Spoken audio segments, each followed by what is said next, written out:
Dialogue পরিবর্তন করে বলেন, শোনো গতকাল রাত্রে স্বপ্নে কি দেখেছি সেই কথাও তোমাদেরকে বলতে হবে, স্বপ্নের ব্যাখ্যাও তোমাদেরকে বলতে হবে।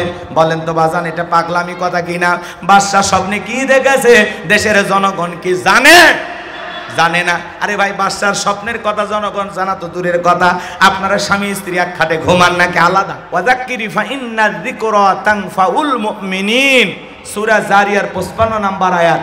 আল্লাহ ডেকে বলেন, যারা আমার মুমিন বান্দা তাদের সামনে যখন কোরআন দিয়ে ওয়াজ করা হয়, কোরআন থেকে উপদেশ দেওয়া হয়, এই কথাগুলো শোনার পরে আমার মুমিন বান্দাদের উপকারে আসবে। বলুন সুবহানাল্লাহ।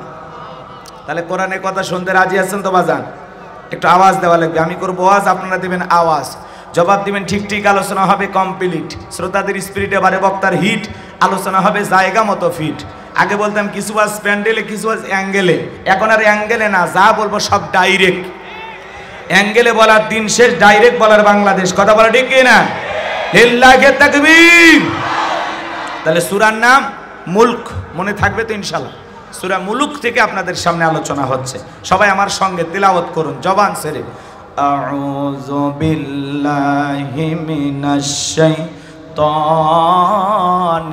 রাজীম, বিসমিল্লাহির রাহমানির রহিম।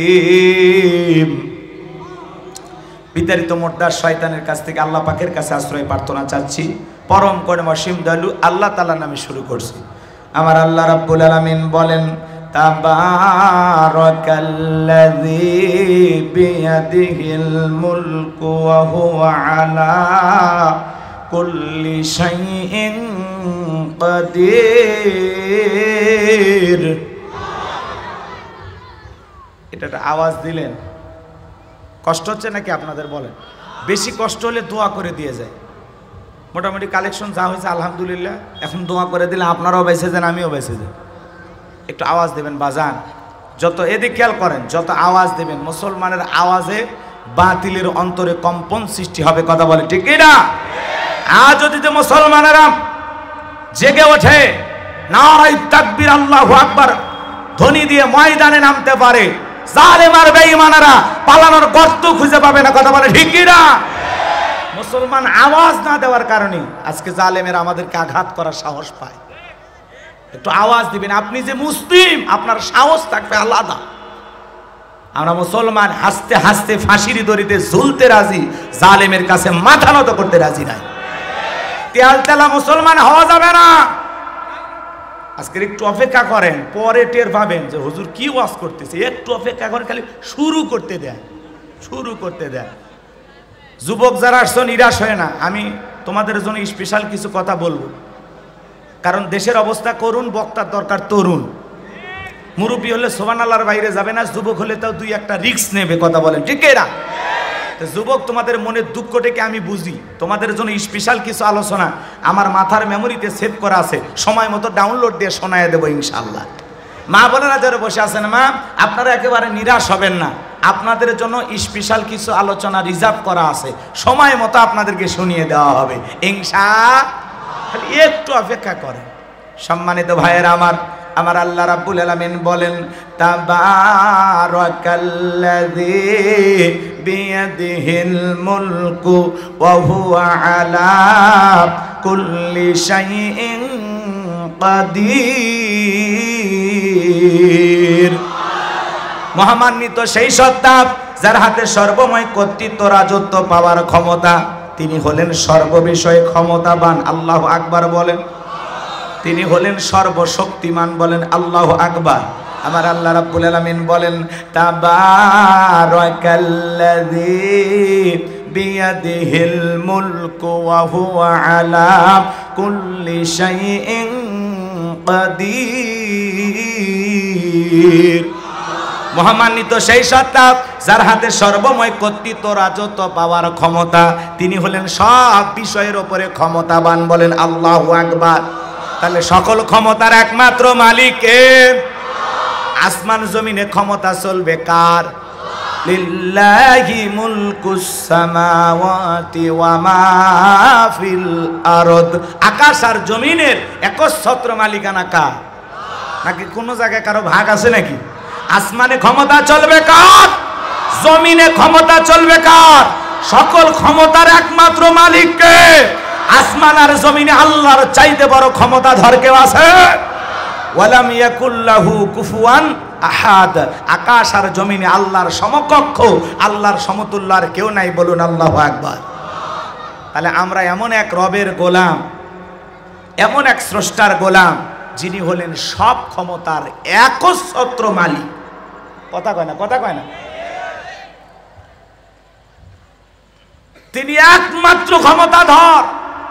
সকল ক্ষমতার চাবিকাঠি আল্লাহর কুদরতি হাতে। কার হাতে? অনেকে বলে ক্ষমতার উৎস জনগণ। একটু জোরে নাউজুবিল্লাহ বলেন। আচ্ছা বলেন, ক্ষমতার উৎস জনগণ না ক্ষমতার উৎস আল্লাহ?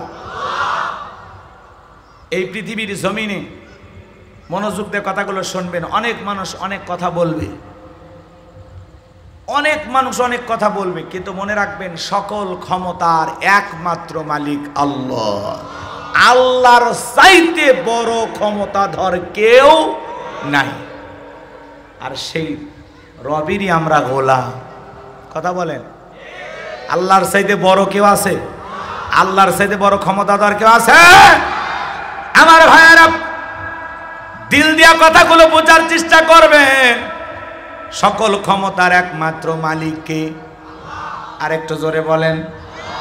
ক্ষমতা দেওয়ার মালিক কে? কেড়ে নেওয়ার মালিক কে? আমার আল্লাহ রাব্বুল আলামিন বলেন, কুলিল্লাহুম্মা মালিকাল মুলকি তুতিল মুলকা মান তাশাউ ওয়া তানজিউল মুলকা মিম্মান তাশাউ ওয়া তুইজ্জু মান তাশাউ ওয়া তুযিল্লু মান তাশাউ বিয়াদিকাল খায়র ইন্নাকা আলা কুল্লি শাইইন কাদির। আরেকটু জোরে বলেন আল্লাহু আকবার। সূরা আলে ইমরান আয়াত নাম্বার 26। আল্লাহ রাব্বুল আলামিন জানিয়ে দিলেন, রাজত্ব দেওয়ার মালিক আমি আল্লাহ, ক্ষমতার চেয়ারে বসানোর মালিক কে? ক্ষমতার চেয়ার কেড়ে নেওয়ার মালিক কে?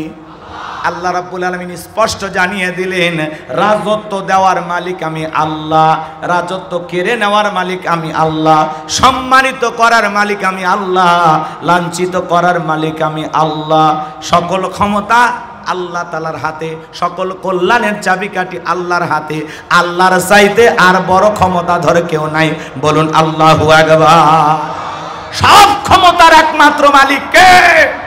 তাহলে বলেন, ক্ষমতার চেয়ারে বসানোর মালিক, ক্ষমতার চেয়ার থেকে নামানোর মালিক, সম্মান দেওয়ার মালিক, লাঞ্ছিত করার মালিক। দিল দিয়ে বুঝবেন, ক্ষমতার চেয়ার পেলে লাভ দেওয়া যাবে না।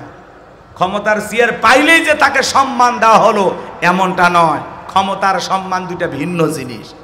এই পৃথিবীর জমিনে অনেক মানুষকে ক্ষমতার চেয়ারে বসায়াও শুধু দাম্ভিকতা করার কারণে, অহংকার করার কারণে, খোদাত্রী হওয়ার কারণে, বাড়াবাড়ি করার কারণে ক্ষমতার চেয়ার থেকে জুতার বাড়ি খাওয়া নমরুদকে আল্লাহ বিদায় করেছে। শ্রীলঙ্কার দিকে তাকায় দেখলেন, জনগণের প্রতি জুলুম করার কারণে শ্রীলঙ্কার মানুষেরা ক্ষিপ্ত হয়ে ওই দেশের প্রধানমন্ত্রী সহ এমপি মন্ত্রী যারা ছিল সবাইকে ধরে কাপড় খুলে ক্ষমতার চেয়ার থেকে নামাইছে। কথা বলেন না কেন? ভাগ্যিস ভালো ওই দিন হাফ প্যান্ট পরা ছিল, তাছাড়া পুরো জাতির সামনে সব উন্মুক্ত হয়ে যেত। কথা বলে ঠিক না? নেপালের প্রেসিডেন্ট দেখলেন পালিয়ে গেল। ক্ষমতার দাম্ভিকতা, অহংকার করতে নাই। ক্ষমতার চেয়ারে বসলেই যে লোকটাকে সম্মান দেওয়া হলো এমনটা নয়। ক্ষমতার সম্মান হলো ভিন্ন জিনিস। যারা ক্ষমতার চেয়ারে বসে জুলুম করে, অত্যাচার করে, হাজারো জালেমকে আল্লাহ নাকানে চুবানি খায় দুনিয়ার জমিনে। খাওয়াই না, বলেন না কেন? আমার দেশের যারা ছিল বড় বড় দাম্ভিকতা করতো, 41 সাল, 52 সাল, 100 বছর টিকে থাকবে, কোনোদিন কেউ ফেলাইতে পারবে না, হারাইতে পারবে না। আল্লাহর খেলা 2024 সালে আমরা বারবার বললাম, ম্যাডাম পদত্যাগ করেন, পদত্যাগ করেন। আমরা চাইলাম পদত্যাগ। আল্লাহ বলে, কিসের পদত্যাগ? আমি আল্লাহ এমন পরিবেশ পরিস্থিতি তৈরি করব, শুধু পদত্যাগ না, দেশ ত্যাগ করতে বাধ্য হবে। ইন্না বাতশা রাব্বিকা লাশাদীদ, আল্লাহর পাকড়াও বড় কঠিন। আল্লাহ ধরে না, যেদিন ধরবে মামু বাড়ি দিল্লি গিয়ে পড়বে। কথা বলে ঠিক কি না? নিজের মুখে বলেছিল পালাবো না, বলেন পালিয়ে যায়নি, ভাঙ্গা হেলিকপ্টার নিয়ে পালিয়ে গেছে। কথা বলেন ঠিক কি না? এত দিন কেটে গেল, ওনার মাঝে মাঝে কল রেকর্ড ফাঁস হয়, আমরা একটু অবাক হই, একটা মায়া আছে না? কথা কয় না? উনি বলে আমি দেশের কাছে আছি, চট করে ঢুকবো। আমরা বলবো যাওয়ার আগে বলে যান নাই, আসার আগে এত নাটক করার দরকার নাই। কথা বলেন না কেন আপনারা? আমাদের ঈশ্বর চাচাকে বলা হয় স্বৈরাচার শাসক। ঈশ্বর চাচা ক্ষমতার থেকে পদত্যাগ করে জেলে গেছেন, দেশ ছাড়েননি বাপের বেটা। দেশনেত্রী বেগম খালেদা জিয়া অসুস্থ হয়ে দেশে ছিলেন, জেল খেটেছেন, দেশ ছেড়ে পালিয়ে যান নাই, দেশের মানুষকে বিপদে ফেলে পালিয়ে যান নাই। কথা বলে ঠিক না? আর আপনি এত বড় বড় কথা বলে কই পালিয়েই তো গেলেন। এই জন্য বাজান, ক্ষমতা পাইলেই লাফালাফি করা যাবে না, ক্ষমতা পাইলে আদল ইনসাফ প্রতিষ্ঠিত করতে হবে। আমি যে ক্ষমতা নিয়ে ওয়াজ করতেছি, কি বলেন, এই ওয়াজ কোরআনে আছে না নাই? সেইটা করতেছি। আপনারা এরকম এদিক ওদিক তাকাচ্ছেন কেন? ভয় পাচ্ছেন নাকি? কেউ এসে ধরবে ওই দিন আসা? ভয় পাবেন না, সাহস নিয়ে বসে থাকেন বীর পুরুষের মতো, রাগ করবেন না। আপনার সাহস আপনার শক্তি যোগাবে, আপনার সাহস আপনাকে বিজয়ের দ্বার প্রান্তে পৌঁছায় দেবে। কথা বলে ঠিক না? যারা বড় বড় কথা বলতে বাজান, ক্ষমতার চেয়ার থেকে পালিয়ে যায়নি। কথা বলেন, যে পালিয়ে যায়নি। এই জন্য আগামীতে সিদ্ধান্ত নেওয়া লাগবে। আর যাই হোক, এই দেশে আমরা মুসলমানেরা সিদ্ধান্ত নেব, আর যাই হোক এই দেশের প্রধানমন্ত্রী আর কোনো নারীকে আমরা বানাবো না। এই কথা বলেন না কেন? কারণ মেয়ে মানুষের রাগ বেশি, জেদ বেশি, অভিমান বেশি। দেখেন না, বাড়িতে স্বামীর সাথে ঝগড়া লাগে, হাড়ি পাতিল ভেঙে ফেলে দেয়, স্বামী তুলে আছাড় মারে, রাগ করে সংসার থিয়া বাপের বাড়ি চলে যায়। কথা বলে ঠিক না? এই জন্য সিদ্ধান্ত নেওয়া আগামীতে আর যাই হোক, যেই দলেরই হোক, পুরুষ হবে আমাদের প্রধানমন্ত্রী। কারা কারা চান হাত তুলে দেখান। লিল্লাহে তাকবীর। নারীদের দেখার দিন শেষ, আগামীতে পুরুষের বাংলাদেশ, পুরুষ হবে আমাদের নেতা। কথা কন, 20 কোটি জনগণ রেখে পালিয়ে গেছে, আবার আসতে চায়। আমরা বলতে চাই অসুস্থ, মানে একটা বিধবা মানুষ ভারতে আর কতদিন থাকবে? এই দেশ ওনার বাবার, এই দেশ ওনার স্বামী, উনি আসুক। কথা কয় না কেন? বুবু আইবা, তুমি আইবা গো, সেই দিন আইসা বুবু ক্ষমতা পাইবা না। খোঁজ নাই বহু কাদের কাকার, অবস্থা খারাপ দরবেশ বাবার, হাউন আঙ্কেল এখন সামনে আসে না। নেতা কর্মী সব জেলের ভিতর, আমি আসি ডরের ওপর, কখন জানি আসে গ্রেপ্তারি পরোয়ানা। বুবু আইবা, তুমি আইবা গো, সেই দিন আইসা বুবু চিয়ার পাইবা না। ক্ষমতার চেয়ার থেকে নামা সহজ, কিন্তু এই চেয়ারে ওঠা কঠিন। কথা বলেন ঠিক না? তাহলে বলেন, রাজত্ব দেওয়ার মালিক, কেড়ে নেওয়ার মালিক, সম্মান দেওয়ার মালিক। অত ইজ্জু মান তাশা ওয়া তুযিল্লু মান তাশা। সম্মান দেওয়ার মালিক কে? আবার লাঞ্ছিত করার মালিক কে? বিয়াদিকাল খায়র। সকল কল্যাণের চাবিকাঠি কার হাতে?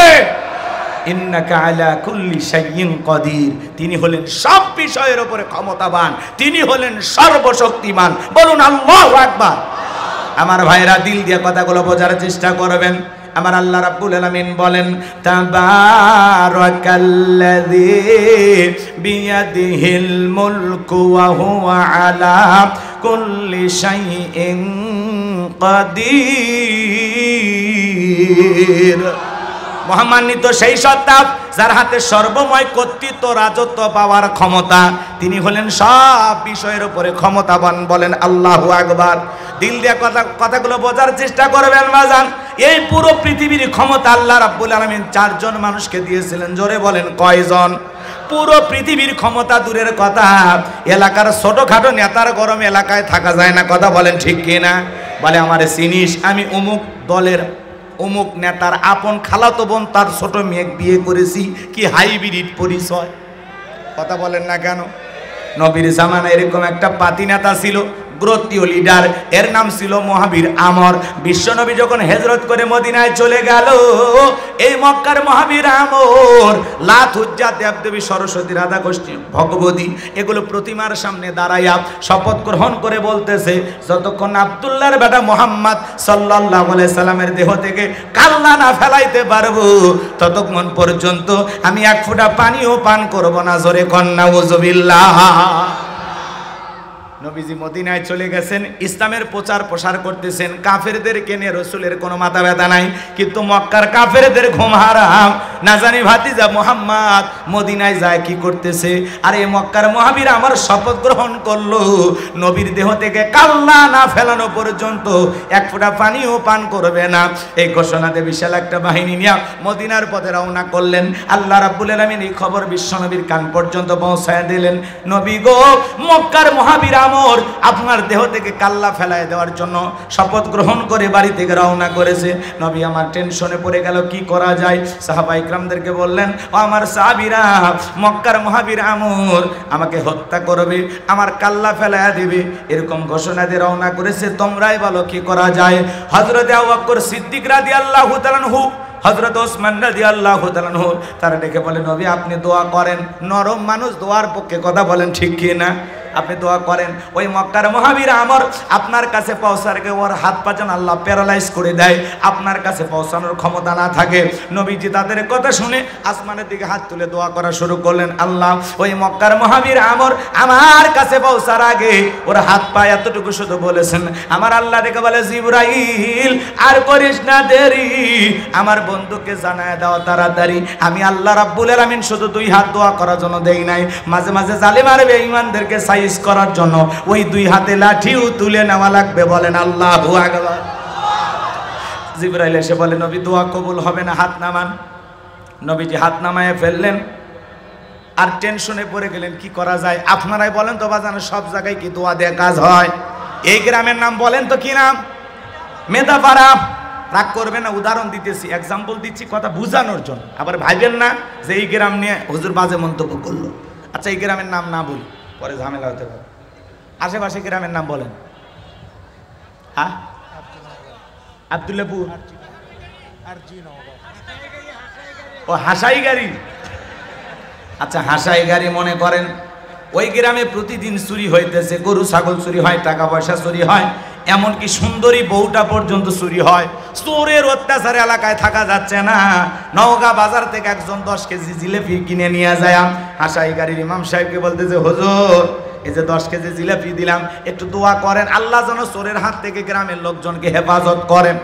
হুজুর জিলেপি পাইয়া নামাজ আদায় করার পরে হাত তুলে দোয়া করে বলতেছে, আল্লাহ এই গ্রামে চুরি বেড়ে গেছে, গরু ছাগল চুরি হয়, টাকা পয়সা চুরি হয়, গহনা গাড়ি চুরি হয়, সুন্দরী বউটা পর্যন্ত চুরি হয়। চোরের অত্যাচারে এলাকার মানুষ অতিষ্ঠ হয়ে গেছে। আল্লাহ চোরের হাত থেকে এই গ্রামের মানুষকে হেফাজত করো। চোর জিলাপি খাবার আসে, হাত তুলে বলে আমিন আমিন। ওই জায়গায় যদি হুজুর দোয়া না করে বলতো, এই হাসাইগাড়ির যুবকেরা, তোমরা যদি এই গ্রামে চুরি বন্ধ করতে চাও, এই গ্রামে ঢোকার 4টা রাস্তা আছে, এই 4 রাস্তার মোড়ে মাগরিব থেকে ফজর পর্যন্ত লাঠি নিয়ে দাঁড়ায় থাকবা। কোন চোর যদি চুরি করা নিয়তে গ্রামে ঢুকতে চায়, ওই লাঠি দিয়ে এমন পিটান পিটাইবা যাতে 6 মাসেও মাজা সোজা করে দাঁড়াইতে না পারে। বলেন তো বাজান, লাঠি নিয়ে যদি যুবকেরা মাগরিব থেকে ফজর পর্যন্ত দাঁড়ায় থাকে, ওই গ্রামে কি চোর ঢোকার সাহস পাবে? তাহলে চুরি বন্ধ করতে গেলে দোয়া দেয়া কাজ হবে না, লাগবে শক্ত আইন।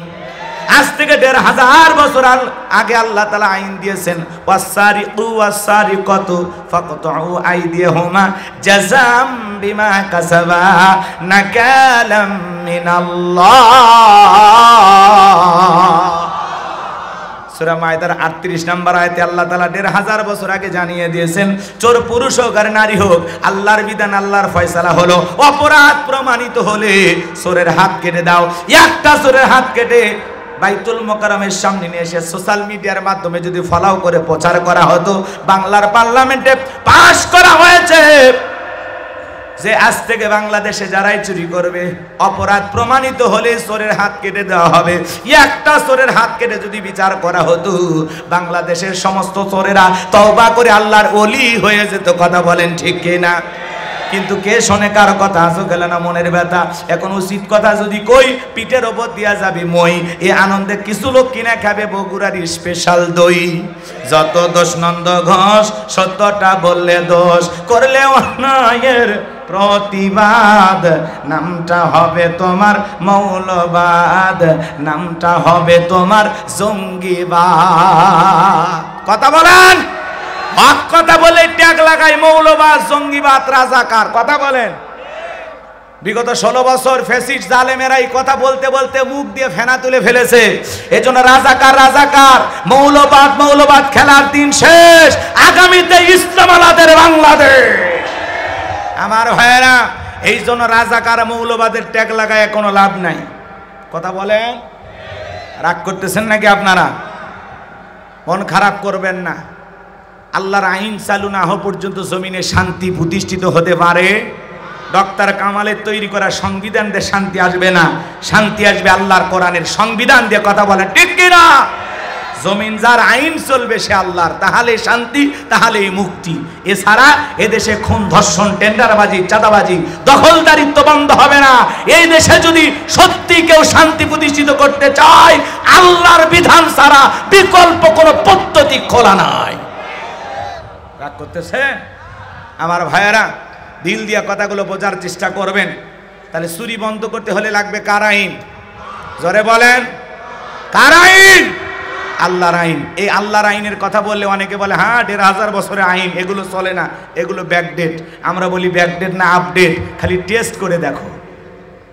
একটা চোরের হাত কেটে মিডিয়াতে প্রচার করো, বাকি চোরেরা তওবা করে আল্লাহর ওলি হয়ে যাবে। ও বলবে ভিক্ষা করে খাবো, তাও চুরি করতে পারবো না। কথা বলে ঠিক না? আচ্ছা, বান্দার কোন আইনে কল্যাণ, এটা আল্লাহর চাইতে আমরা বেশি বুঝি। হ্যাঁ, আল্লাহর চাইতেও যদি কেউ বড় বুদ্ধিজীবী দাবি করে, ওটা কি আসলে বুদ্ধিজীবী না ওটা শয়তান? এ ভাই কি চলে যাবে? আচ্ছা ঠিক আছে। সম্মানিত ভাইয়েরা আমার, সামনে ফাঁকা রাখবেন, দিল দিয়া কথাগুলো বোঝার চেষ্টা করবেন। জিবরাইল এসে বলে নবী দোয়া কবুল হবে না। নবী আমার টেনশনে পড়ে গেলেন, কি করা যায়, কি করা যায়? জিবরাইল ডেকে বলে নবী সাহাবায়ে কিরামদের মধ্যে ঘোষণা করে দেন, সাহাবীদের মধ্যে এমন কেউ কি আছে মক্কার মহাবীর আমরের মোকাবেলা করবে? নবী এই কথা শোনার পরে ঘোষণা করে দিলেন, আমার সাহাবীরা, তোমাদের মধ্যে এমন কেউ কি আছো যে মক্কার মহাবীর আমরের মোকাবেলা করবা? নবীর কোন সাহাবী দাঁড়ায় না। হযরত আলী দাঁড়িয়ে গেলেন। বলুন আল্লাহু আকবার। নবী ডেকে বলে আলী রে, তুমি কি জানো ওই মক্কার মহাবীর আমর এক বেলা খাবার খাই 21 কেজি, 3.5 মণ ওজনের তরবারি নিয়ে যুদ্ধ করে। এত বড় বীরের সামনে তুমি ছোট মানুষ কেমনে যাইবা? আলী তুমি বইসা বড়। নবীজি দ্বিতীয়বার বললেন, আবারও হযরত আলী দাঁড়িয়ে গেলেন। নবীজি যখন তৃতীয়বার বললেন, আবারও হযরত আলী দাঁড়িয়ে গেছেন। নবী দুইটা হাত বাড়ায় বলে আলী রে, আয় আয় আমার বুকের ভিতরে আয়। এই কথা বলে নবীজি আমার আলীকে বুকের সঙ্গে জড়ায় নিলেন। আর ডেকে বলে আলী, তোর জানে কি মায়া দয়া নাই? এত বড় বীরের সামনে যাইতে চাস, তোর কি একটু ভয় করে না? হযরত আলী ডেকে বলে নবী, আমার ভিতরের ঈমান বলতেছে ওই মক্কার মহাবীর আমর আপনার চেহারা দেখার আগে ওরে আমি জমিন থেকে বিদায় করে দেব। বলুন আল্লাহু আকবার। ঈমানের একটা পাওয়ার থাকার দরকার আছে না নাই? যে ঈমান প্রয়োজনে জ্বলে ওঠে না, যে ঈমান সত্য ন্যায়ের কথা বলে না, যে ঈমান অন্তরে নাই, যে ঈমান অন্তরে নাই, মুখে ফোটায় কথার কলি, কিভাবে তারে বলো ঈমান বলি, কিভাবে তারে বলো ঈমান বলি। যে ঈমান প্রয়োজনে জ্বলে ওঠে না, যে ঈমান সত্য ন্যায়ের কথা বলে না। আর আসতে বলেন মারহাবা, একটু জোরে বলেন না মারহাবা। আচ্ছা, কোনো কারণে কি কষ্ট পাইতেছেন আপনারা? একটু অপেক্ষা করেন, সামনে গেলে মজা আছে। দিল দিয়ে কথাগুলো বোঝার চেষ্টা করবেন বাজান। হযরত ওসমানকে নবী আমার ডেকে বলে, ওসমান তোমার বাড়ি থেকে তরবারি আছে? হযরত ওসমান ডেকে বলে নবী এর তরবারি আছে 27 ইঞ্চি লম্বা। নবী বলে যাও তরবারি নিয়ে আসো। এখন তো তরবারি ঘরে থাকলে বলবে জঙ্গি, কথা বলেন ঠিক কিনা? হযরত ওসমান তরবারি নিয়ে আসলেন, নবীজি দোয়া পরে হযরত আলীর হাতে তরবারি ধরায় দিলেন। হযরত আলী তরবারি পায়ে মারছে দৌড়। নবী ডেকে বলে আলী রে এত জোরে কেন দৌড় মারো? আলী ডেকে বলে নবী আপনার মাথা নেওয়ার ঘোষণা করে ওই মক্কার মহাবীর আমর অনেক আগে রওনা করেছে, আমি চাই আপনার চেহারা দেখার আগে ওরে আমি জমিন থেকে বিদায় করে দেব। বলেন আল্লাহু আকবার। এই কথা বলে হযরত আলী দৌড়াইতে লাগলেন। দৌড়াইতে দৌড়াইতে দৌড়াইতে আমরের মুখোমুখি হয়ে গেছে যখন, হযরত আলীকে দেখা মাত্র আমর ডেকে বলে কি রে পিচ্চি আলী তুই কেন আমার সামনে? হযরত আলী বলে পিচ্চি নাকি পরে বুঝাইতেছি, কথা আছে ছোট মরিচের ঝাল বেশি। হযরত আলী রাদিয়াল্লাহু তাআলা ডেকে বলে এই মক্কার মহাবীর আমর একটু থাম। এই কথা বলে তরবারিতে দাগ টানতেছেন, দাগ টানা একটানা বোঝেন তো বাজান, আর একটা দোয়া পড়তেছেন। এই দোয়া পড়ে যদি বাড়ির চতুর্দিকে ফু দিতে পারেন, পানি ছিটায় দিতে পারেন, বড় বড় দুর্ঘটনার হাত থেকে, চোরের চুরি থেকে আল্লাহ আপনার পরিবারকে হেফাজত করবেন। বলেন আল্লাহু আকবার। কি সেই দোয়া একটু জানতে মনে চায়? শুনে যাবেন বাজান, দিল দিয়ে কথাগুলো শোনেন। হযরত আলী দাগ টানতেছেন, দাগ টানতেছেন, তরবারিটাতে দাগ টানার পরে ওই তরবারিটা উঁচু করে বলে এই মক্কার মহাবীর আমর তোর যদি সাহস থাকে দাগটা পার হয়ে দেখ। আল্লাহু আকবার বলেন। হুঙ্কার দিয়ে বলতেছে এই মক্কার মহাবীর আমর বাপের বেটা হয়ে থাকলে দাগটা পার হয়ে দেখে, এ আয় আয় খেলা হবে আয়। আল্লাহু আকবার বলেন।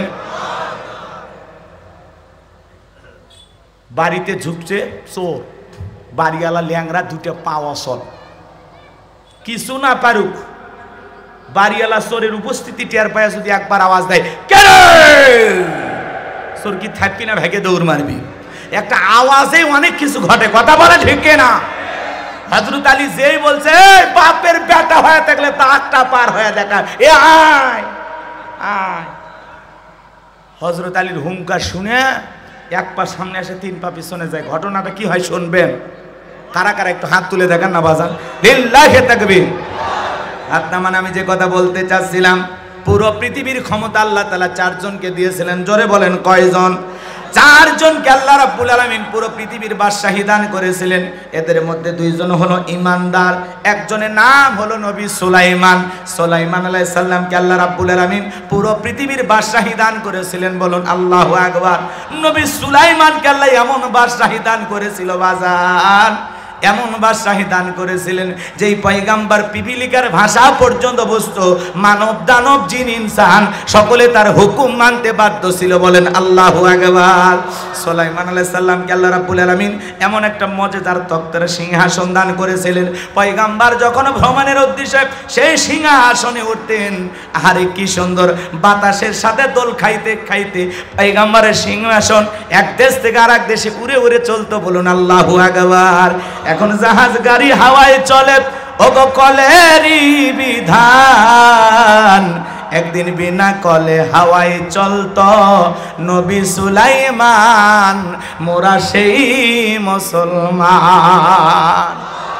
আমার ভাইয়েরা দিল দিয়ে কথাগুলো বোঝার চেষ্টা করবেন বাজান। আল্লাহ নবী সুলাইমানের ইতিহাস ঘটনা যদি বলতে চাই ৩-৪ ঘন্টা আলোচনা করেও শেষ হবে না, কিন্তু আমার একটা টার্গেট আছে, সে জায়গায় যেতে হবে। এজন্য এইদিকে আমি লম্বা করতে পারবো না। তাহলে ১ নাম্বার নবী সুলাইমান আলাইহিস সালামকে আল্লাহ রাব্বুল আলামিন পুরো পৃথিবীর বাদশাহী দান করেছিলেন। আর ২ নাম্বার হলো বাদশা জুলকারনাইনকে আল্লাহ পাক পুরো পৃথিবীর বাদশাহী দান করেছিলেন। আমার ভাইয়েরা বাদশা জুলকারনাইনকে আল্লাহ তাআলা এমন রাজত্ব দান করেছিল বাজান। এই বাদশা জুলকারনাইন এমন একজন বাদশা ছিল, মানুষের কল্যাণে, মানবতার কল্যাণে শত শত বছর তিনি পুরোটাই মানুষের সেবা করে কাটিয়ে দিয়েছিলেন। বলুন আল্লাহু আকবার। বাদশা জুলকারনাইনের অজানা অনেক কাহিনী, অনেক ঘটনা আছে বাজান, সেগুলো বলতে গেলে লম্বা সময় হবে, ওই দিকে যাওয়ার সুযোগ নাই। তাহলে ১ নাম্বার নবী সুলাইমান আর ২ নাম্বার বাদশা জুলকারনাইন, এই দুইজন ইমানদারকে আল্লাহ তাআলা পুরো পৃথিবীর বাদশাহী দান করেছিলেন। বলুন আল্লাহু আকবার। আর ২ জন কাফেরকে আল্লাহ রাব্বুল আলামিন পুরো পৃথিবীর বাদশাহী দান করেছিলেন। এর মধ্যে একজন জালেম শাসক, যার নাম হলো বখতে নাসর। এই জালেম বাদশাকে আল্লাহ রাব্বুল আলামিন পুরো পৃথিবীর ক্ষমতা দান করেছিলেন। ওই সময় ওই জামান আল্লাহ তাআলা তার একজন পয়গম্বর পাঠিয়েছিলেন, সেই নবীর নাম হলো দানিয়াল। আল্লাহর নবী দানিয়াল সাল্লাম তার কওমের মানুষদেরকে একত্রিত করে সুন্দর করে ডেকে বলেন, ইয়া বানি ইসরাঈল যাকুরু নি'মাতি আল্লাতী আন'আমতু আলাইকুম ওয়া আন্নী ফাদ্দালতুকুম আলাল আলামিন। আল্লাহ নবী দানিয়াল ডেকে বলে, ও বনি ইসরাঈল উম্মতেরা, তোমরা দাম্ভিকতা করো না, অহংকার করো না। এক সময় তোমাদের বাপ দাদা কৃতদাস ছিল, পয়গম্বর দাওয়াত দিতেই থাকলেন, ওরা কোনো মতেই আল্লাহর নবী দানিয়াল সালামের দাওয়াত গ্রহণ করলেন না। আল্লাহর নবী দানিয়াল ডেকে বলে, ও বনি ইসরাঈল উম্মতেরা, এখনো সময় আছে। গাছের পূজা করো না, মাছের পূজা করো না, চন্দ্রের পূজা করো না, সূর্যের পূজা করো না, এখনো সময় আছে, এক আল্লাহর পথে ফিরে আসো। পয়গম্বরের দাওয়াতকে তারা প্রত্যাখ্যান করলেন। কোনো মতেই যখন কওমের মানুষেরা দাওয়াত গ্রহণ করলেন না, আল্লাহর নবী দানিয়াল ডেকে বলে, শোনো, সেই কওমের মানুষ, জাতির মানুষ খোদাদ্রোহী হয়ে যায়, দাম্ভিকতা করে, আল্লাহ তাআলা ওই জামানার মানুষের উপরে, কওমের মানুষের উপরে দুই ধরনের আযাব আর গজব পাঠায়। এক নাম্বার হলো আসমান জমিনের আযাব আর গজব দিয়ে আল্লাহ তাদেরকে ধ্বংস করে দেয়, আর না হয় তাদের ভাগ্যে জালেম শাসক পাঠাইয়া দেয়। দেশের জনগণ হবে যেমন, দেশের নেতাও হবে তেমন। জনগণ এক নাম্বার, নেতা এক নাম্বার, জনগণ দুই নাম্বার, নেতা হবে 6 নাম্বার। গাছের গোড়া ঠিক, মাথা ঠিক। আপনি ভালো হলে আপনার সমাজের নেতাও ভালো হবে। একটা জনগণই পারে সমাজকে পরিবর্তন করে দিতে। কথা বলেন, আমার কথা কি আপনাদের খারাপ লাগে? আমাদের নিজেদের ভালো হওয়ার দরকার নাই? ভাইরা আমার, দিল দিয়ে কথাগুলো বোঝার চেষ্টা করবেন, সামনে গেলে মজা পাবেন যে কথা বলতে চাচ্ছিলাম। আল্লাহ নবী দানিয়াল আলাইহিস সালাম যখন এই কথা বললেন, কওমের মানুষের পরেও ভয় পেল না, দাওয়াত গ্রহণ করলো না। তখন আল্লাহ তাআলা ওই বনি ইসরাইলের কওমের উপরে জালেম বাদশা বখতেনাসরকে পাঠায়া দিল। জালেম বাদশা বখতেনাসর যখন বাদশাহের চেয়ারে বসেছে, ক্ষমতার চেয়ারে বসেছে, রাতে রাতারে মানুষদেরকে হত্যা করলেন, হাজার হাজার নিরপরাধ মানুষকে গ্রেফতার করলেন, বিভিন্ন ধরনের অপরাধ অপকর্ম করতে লাগলেন। আল্লাহ নবী দানিয়াল সাল্লাম সহ তার ৭০,০০০ উম্মতকে জেলখানায় বন্দী করলেন। এইবার আল্লাহর নবী দানিয়াল সাল্লাম জেলখানায়, জোরে বলেন কোন জায়গায়? নবী যদি জেলখানায় যায়, সেই নবিয়ানা কাজ যারা করবে, মাঝে মাঝে তাদেরকেও নবীদের সুন্নত পালনের জন্য জেলখানায় যাওয়া লাগতে পারে। আল্লাহর নবী জেলখানায়, তাহলে আল্লাহর নবী দানিয়াল যদি জেলখানায় যায়, ইউসুফ আলাইহিস সালাম যদি জেলখানায় যায়, বিশ্ব নবীকেও যদি শিয়াবি আবু তালেবের ভিতরে বন্দী করে রাখা হয়, আজকেও যারা নবিয়ানা কাজ করবে, এই দুনিয়ার জমিনে হক কথা বলবে, দিনের প্রচার প্রসার করবে, মাঝে মাঝে তাদেরকেও জেলখানায় যাওয়া লাগতে পারে। আলেমেরা জেলখানায় গেলে সম্মান কমে না বাড়ে? জোরে বলেন, সম্মান কমে না বাড়ে? ডক্টর জাকির নায়েকের নাম আপনারা শুনেছেন, আলহামদুলিল্লাহ, এই প্রথম তিনি বাংলাদেশে আসতেছেন। আল্লাহু আকবার বলেন।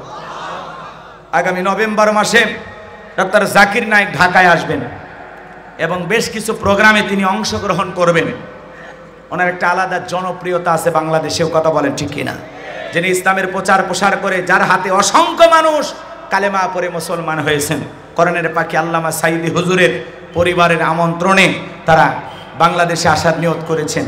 আমরা ডক্টর জাকির নায়েককে দোয়া করি, আল্লাহ পাক যেন তার গোলামকে সুস্থতার সহিত নেক হায়াত দান করেন।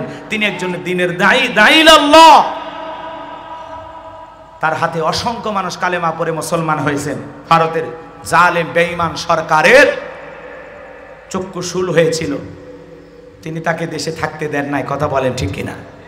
ডক্টর জাকির নায়েককে ভারত থেকে তারা তাড়িয়ে দিয়েছেন। এরপরে আল্লাহর গোলামের সম্মান কমে নাই। কথা বলেন ঠিক কিনা?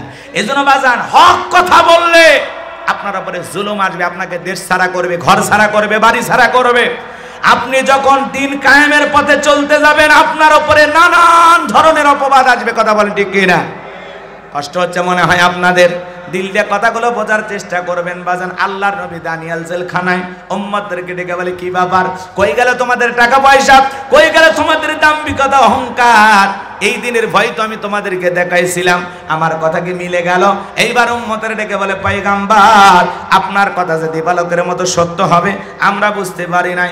ও আল্লাহর নবী দানিয়েল আমাদের ভুল হয়ে গেছে, আপনি আমাদেরকে মাফ করে দেন, আপনি যা বলবেন এখন থেকে আমরা তাই শুনবো। আল্লাহর নবী দানিয়েল ডেকে বলে তারা কি তোমরা তওবা করে ফিরে আসতে চাও? উম্মতের ডেকে বলে পয়গম্বর আজ থেকে আমরা এক আল্লাহর ইবাদত করব, আপনি যা বলবেন আমরা তাই আমল করব।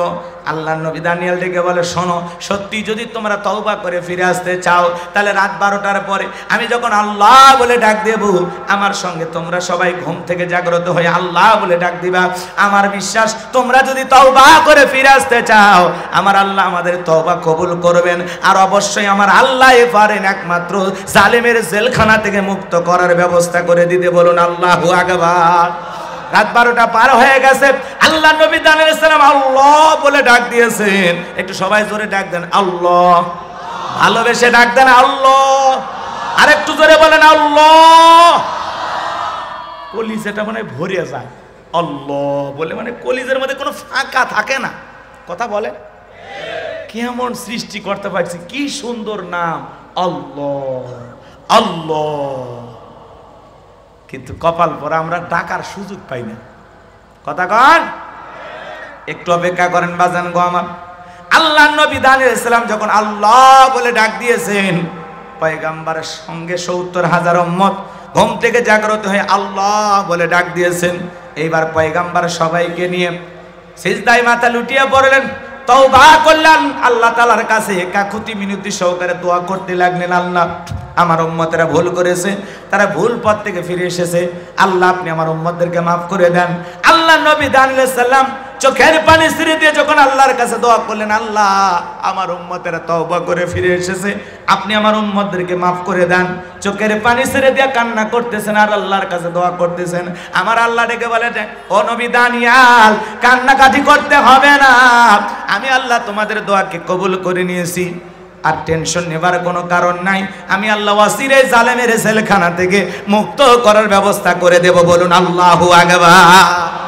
আল্লাহ রাব্বুল আলামিন ওই রাত্রিতে জালেম বাদশা বুকতেনাসর কেমন একটা স্বপ্ন দেখাইছে বাজান, ওই স্বপ্ন দেখে জালেম বাদশা ঘুম থেকে চিৎকার মেরে উঠছে।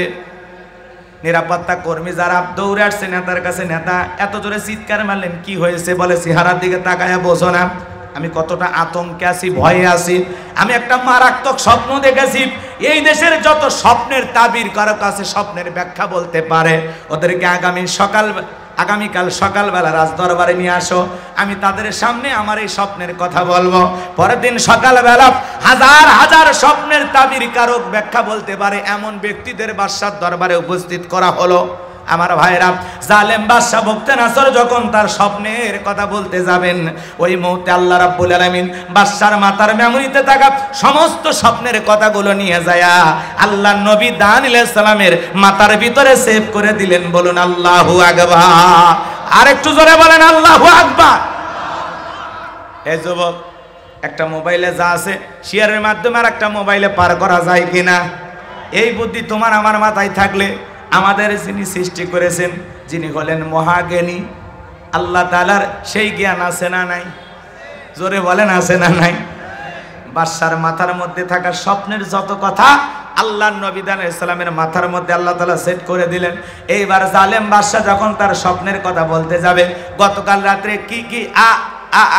কি যেন স্বপ্ন দেখলাম আর বলতে পারে না, স্বপ্নের কথা ভুলিয়ে দিলেন তিনি কে? আরো আসতে বলেন তিনি কে? এইবার জালেম বাদশা মুহূর্তের মধ্যে সুর পরিবর্তন করলেন, ডায়লগ পরিবর্তন করে বলেন, শোনো গতকাল রাতে স্বপ্নে কি দেখেছি সেই কথাও তোমাদেরকে বলতে হবে, স্বপ্নের ব্যাখ্যাও তোমাদেরকে বলতে হবে।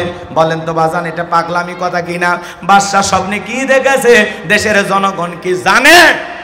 জানে না। আরে ভাই, বাদশার স্বপ্নের কথা জনগণ জানা তো দূরের কথা, আপনারা স্বামী স্ত্রী এক খাটে ঘুমান নাকি আলাদা?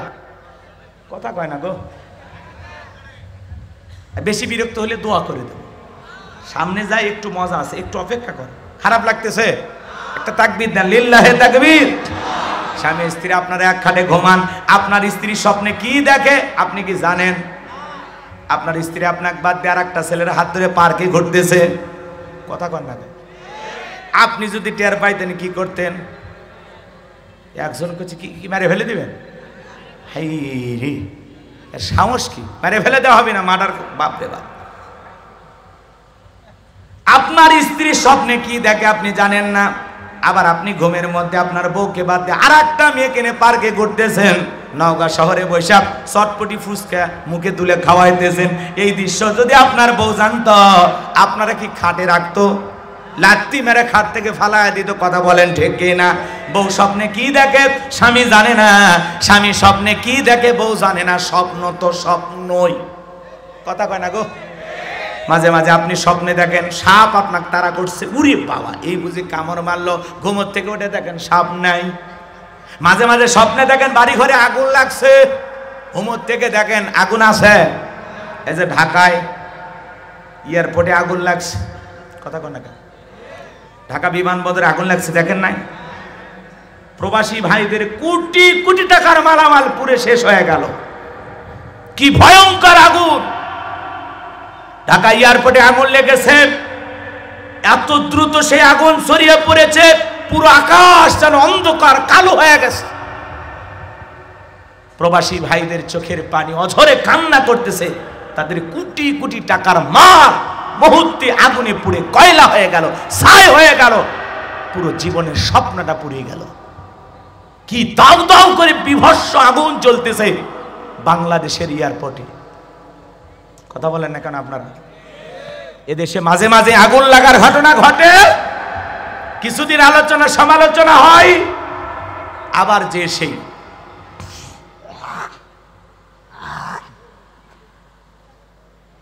আমাদের এগুলো নিয়ে একটু চিন্তা ভাবনা করার দরকার আছে না নাই?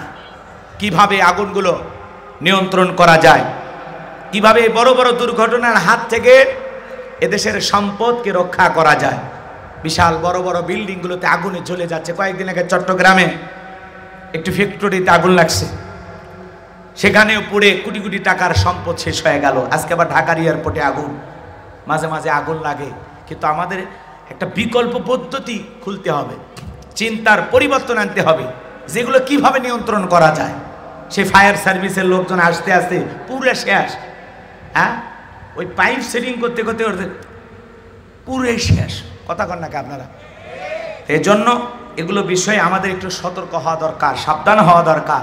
এই অনাকাঙ্ক্ষিত দুর্ঘটনাগুলো হাজার হাজার মানুষের স্বপ্ন পুড়ে যায়, কত মানুষের দেহটা জ্বলে পুড়ে মুহূর্তেই শেষ হয়ে যায়। কথা বলে ঠিক কি না? আল্লাহ সমস্ত বালা মুসিবত থেকে আমাদের প্রিয় মাতৃভূমি বাংলাদেশকে আপনি হেফাজত করুন। জোরে বলুন আমিন। আরেকটু জোরে বলুন আমিন। আল্লাহ এদেশের শান্তি ফিরাইয়া দাও, জোরে বলেন আমিন। আল্লাহ তোমার রহমত নাজিল করো, জোরে বলেন আমিন। আল্লাহ সমস্ত গজব বালা মুসিবত থেকে আমার দেশটাকে তুমি হেফাজত করো, একটু চিল্লায় বলেন আমিন। আজকে ঢাকায় আগুন, চট্টগ্রামে আগুন, মাঝে মাঝে দেখবেন এখানে সেখানে আগুন লেগে, আহা কি ভয়ঙ্কর আগুন, জ্বলে পুড়ে শেষ হয়ে গেল কোটি টাকার সম্পদ চোখের সামনে। আমার ভাইয়েরা, তাহলে মাঝে মাঝে স্বপ্নে দেখেন আগুন লাগছে, ঘুমোর থেকে ওটা কি আগুন খুঁজে পাওয়া যায়? কথা বলেন না কেন? স্বপ্নে দেখেন আগুন লাগে, বাড়ি ঘর পুড়ে গেছে, ঘুমোর থেকে ওটা দেখেন না সব ঠিকই আছে। মাঝে মাঝে স্বপ্নে দেখেন আপনি মারা গেছেন, আপনার বিবি সন্তানেরা কান্নাকাটি করতেছে, ঘুমোর থেকে ওটা দেখেন না বেঁচে আছি। কথা কয় না? স্বপ্নে মারা যাননি দুই একবার? আমি বহুবার মারা গেছি স্বপ্নে। স্বপ্নে একদিনও মরেননি? ও ডেলি মারা যান। যাক, আপনার জান শক্ত। আমার ভাইয়েরা, স্বপ্ন তো স্বপ্নই, মাঝে মাঝে অনেক উল্টা পাল্টা স্বপ্ন আমরা দেখি। যুবকেরাও স্বপ্ন দেখে, যারা অবিবাহিত যুবক ঘরের চার দেয়ালের মধ্যে নায়িকাদের ছবি ঝোলায় রাখছে, ঘুমানোর আগে ওই নায়িকাদের ছবি দেখা নফল মনে করে, ওই ছবির দিকে তাকায় আর বলে হারে এরকম একটা সুন্দরী যদি বউ পাইতাম জীবনটা ধন্য হয়ে যেত। ঘুমের ঘরে স্বপ্নে দেখে নায়িকা বুকের ওপর। কথা বলেন না কেন? এই যুবকদেরকে কি মনে করতেছেন? ওরা সহজ সরল, কিছুই বোঝে না। ওদেরকে এত সহজ সরল মনে করবেন না। ওরা এখন মোবাইলে ভিআইপি পাসওয়ার্ড ব্যবহার করে, কোন প্রেমিকার নাম্বার, কোন প্রেমিকার কোন ছবি কোন জায়গায় কিভাবে রাখছে, ওদের বুদ্ধিতে মনে করেন নাসা বিজ্ঞানীও ফেল মারে। কথা কন নাকি আপনারা? এখনকার তরুণ যুবকেরা সবচাইতে বড় ধ্বংস করে ফেলে দিল আমাদের সমাজের তরুণ তরুণী ছোট ছোট বাচ্চাদেরকে ধ্বংস করার একমাত্র মূল ষড়যন্ত্র হলো এই মোবাইল। এই মোবাইল আমাদের যুব সমাজকে ধ্বংস করে দিয়েছে। কথা বলেন, কথা বলেন। পুরো দেশটাকে ধ্বংস করে দিতেছে এই মোবাইল। মোবাইলের ওজন কম, কিন্তু মোবাইলের মাধ্যমে পাপের ওজনটা অনেক বেশি। এই মোবাইলের মাধ্যমে প্রেম প্রীতি কইরা এই দেশের পোলাপান ভাইসে যাচ্ছে বরিশাল, বরিশালের লোকজন নওগাঁয় চলে আসতেছে। বলেন এরকম ঘটনা ঘটতেছে কিনা? ও দেশে মোবাইল আইছে, চিঠি বন্ধ হইয়াছে, দিওয়ানা বানাইছে, পোলা মাইয়ার মনের কথা ভাসে বাতাসে। ও দেখো পোলা পানের মন বাদা ফেসবুকে এখন, মোবাইলে চ্যাটিং কইরা কাটায় সারাক্ষণ। এই মোবাইল পাইয়া দেখো মদনের মাইয়া, এই মোবাইল পাইয়া দেখো মদনের মাইয়া কি কাণ্ড ঘটাইছে, স্বামী সংসার রাইখা নাকি পালাইয়া গেছে, স্বামী সন্তান রাইখা নাকি পালাইয়া গেছে। কথা বলেন। দুই বাচ্চার মা, চার বাচ্চার মা পরকীয়া প্রেম করে আর একটা পরপুরুষের হাত ধরে পালিয়ে যায়। যে নারী স্বামী রেখে সন্তান রেখে আর একটা পরপুরুষের হাত ধরতে পারে, ওটা নারী জাতির কলঙ্ক। আপনাদের নওগাঁয় অবশ্য শুরু হয়নি এগুলো, এগুলো ভারতে চলতেছে।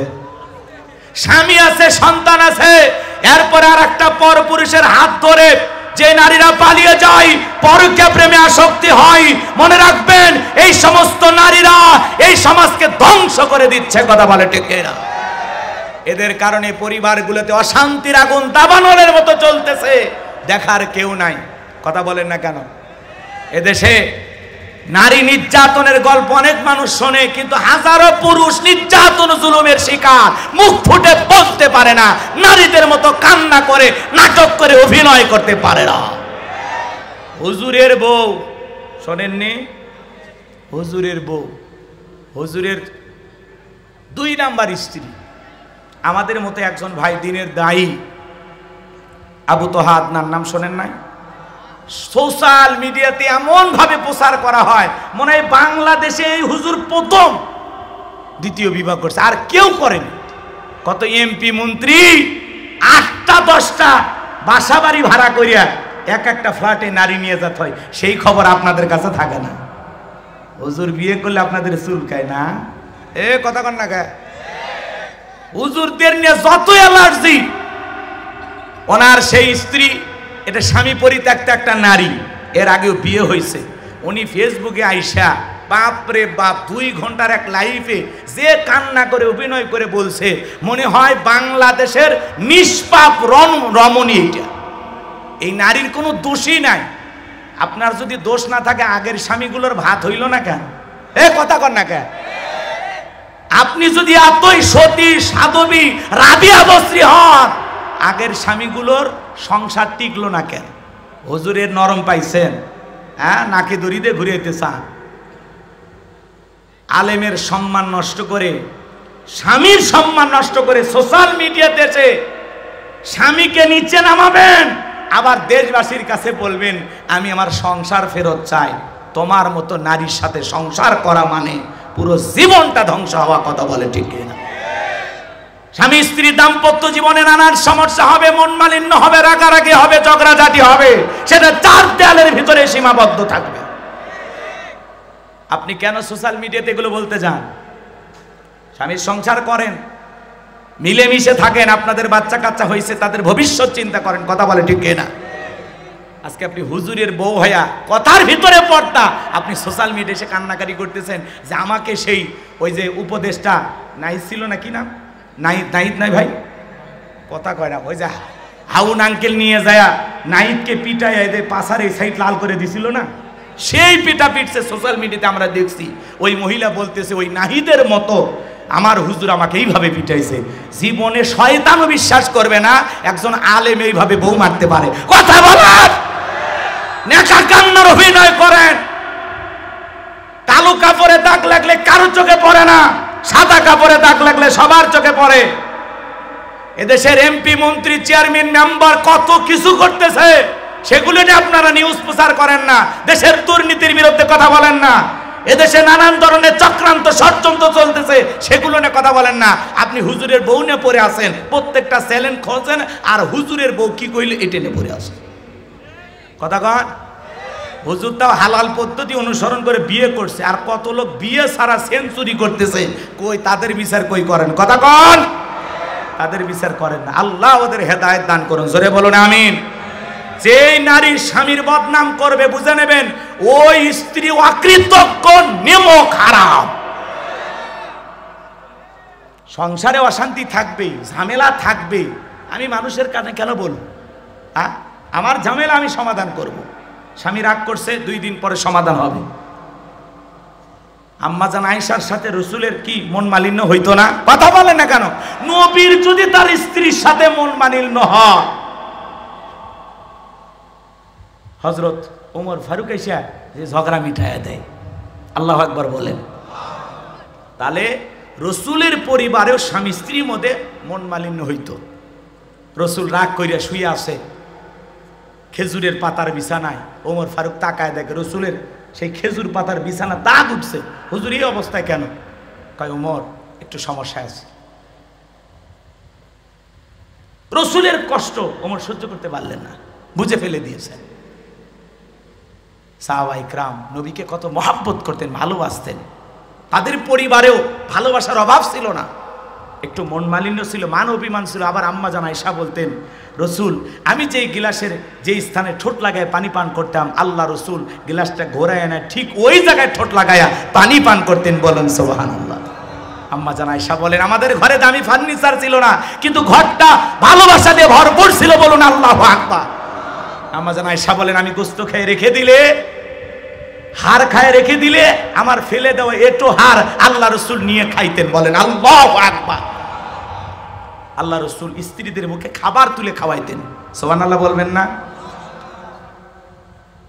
আল্লাহ রসুল তক্তার উপরে বসে গোসল করতেন। আম্মা জানেরা পানি রেডি করে আল্লাহ রসুলকে তক্তে বসাইয়া নিজের হাতে পানি ঢেলে ঢেলে গোসল করায় দিতেন। আল্লাহু আকবার বলেন।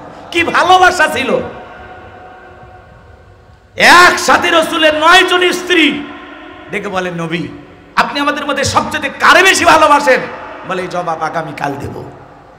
রাত্রিবেলায় প্রত্যেকটা স্ত্রীর দরজায় নক করলেন, খেজুর হাতে ধরায়া দিলেন, আর বললেন আমি তোমারে যেটা দিয়েছি কারো কাছে বলবা না। কোনো স্ত্রী কারো কাছে বললো না। পরের দিন সবাই ধরেছে, হুজুর বলেন আমাদের মধ্যে কাদেরকে আপনি ভালোবাসেন? আল্লাহ রসুল বলেন, গতকাল রাত্রিতে যাদেরকে আমি 2টা খেজুর দিয়েছি। কয়টা খেজুর? আমি যাকে 2টা খেজুর দিয়েছি, আমি নবী তাকে বেশি ভালোবাসি। প্রত্যেকটা বিবির ঘরে আল্লাহ রসুল 2টা করে খেজুর দিয়েছিলেন। প্রত্যেকটা স্ত্রী খুশি, আর মনে মনে ভাবতেছেন আমারই তো 2টা খেজুর দিয়েছে। প্রত্যেকটা স্ত্রী খুশি হয়ে গেছে। বলুন সুবহানাল্লাহ। আর আপনি একটু সমস্যা, স্বামীর এই সমস্যা ও সমস্যা, ও মা স্বামীর একটু সমস্যা, এটা নিয়ে এত কথা কেন বলেন? অনেকে বলে হুজুর আমার স্বামী কি খারাপ আপনি জানেন না। আপনার স্বামী কি ফিরাউনের চাইতে খারাপ? কথা বলেন নাকি আপনারা? ফিরাউনের মতো একজন কাফের জালেম তার সংসার কইরে আসিয়া যদি জান্নাতে যেতে পারে, আসিয়া যদি একজন জান্নাতি নারী হতে পারে, ও মা আপনাকে অনুরোধের ভাষায় বলে যায়, মা নিজেদের সমস্যাগুলো নিজেরা সমাধান করবেন। সোশ্যাল মিডিয়াতে বলে সমাধান কোনোদিন পাওয়া যাবে না। এতে স্বামী অপমান হবে, আপনি নিজে ছোট হবেন, সমাজের চোখে একজন আলেমকে অসম্মান করা হয়। কথা বলেন ঠিক কিনা?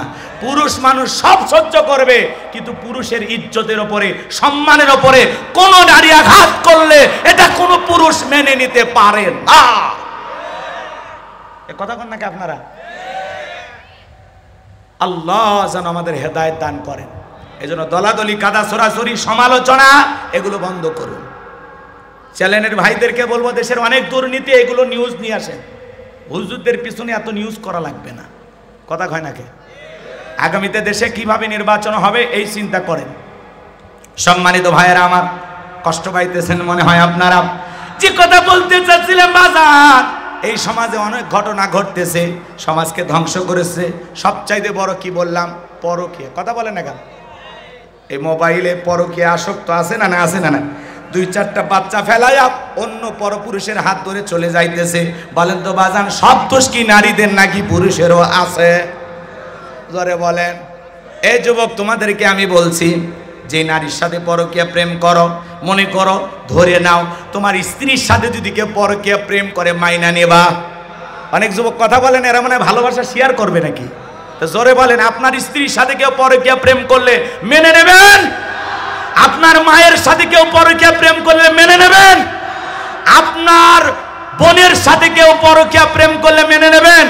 খালা ফুফুর সাথে কেউ পরকীয়া প্রেম করলে মেনে নেবেন? মেনে নেবেন না।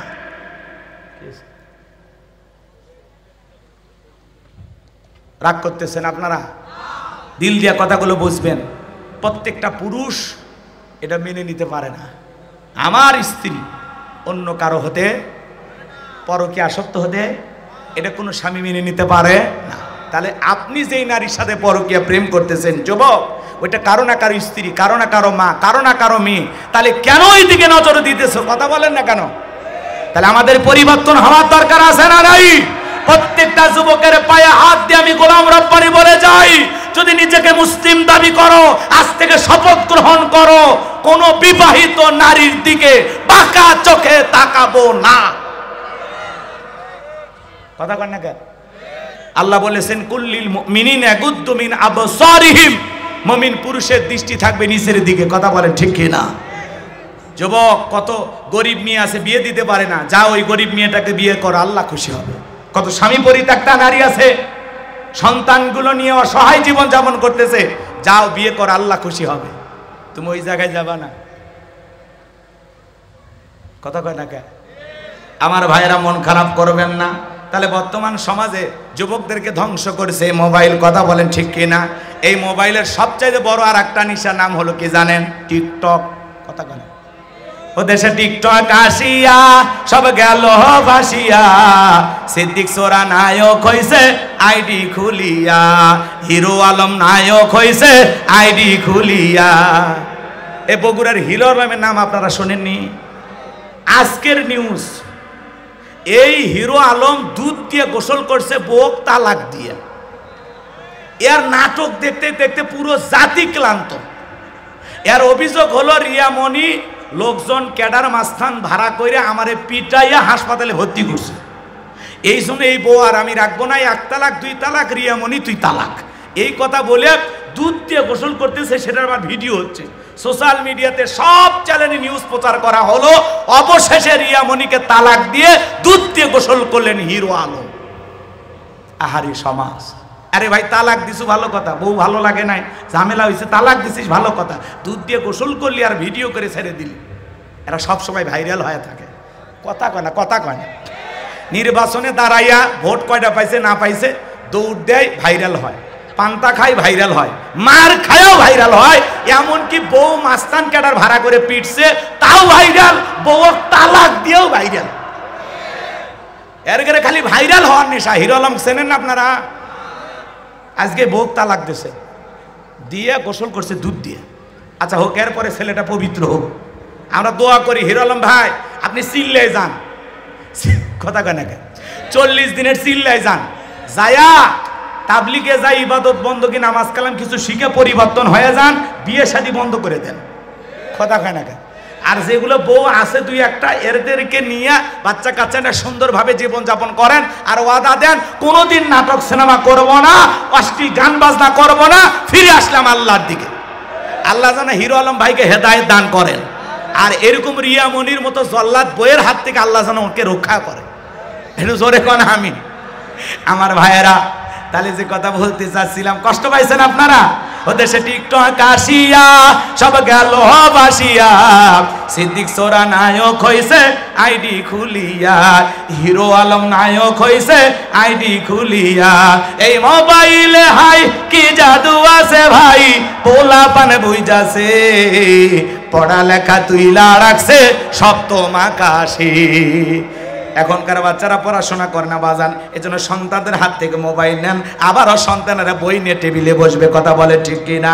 লম্বা আমি করবো না বাজান, স্বপ্ন তো স্বপ্নই, অনেক স্বপ্ন আমি এমনি দেখি, এই স্বপ্নগুলো বাস্তবায়ন হয় না।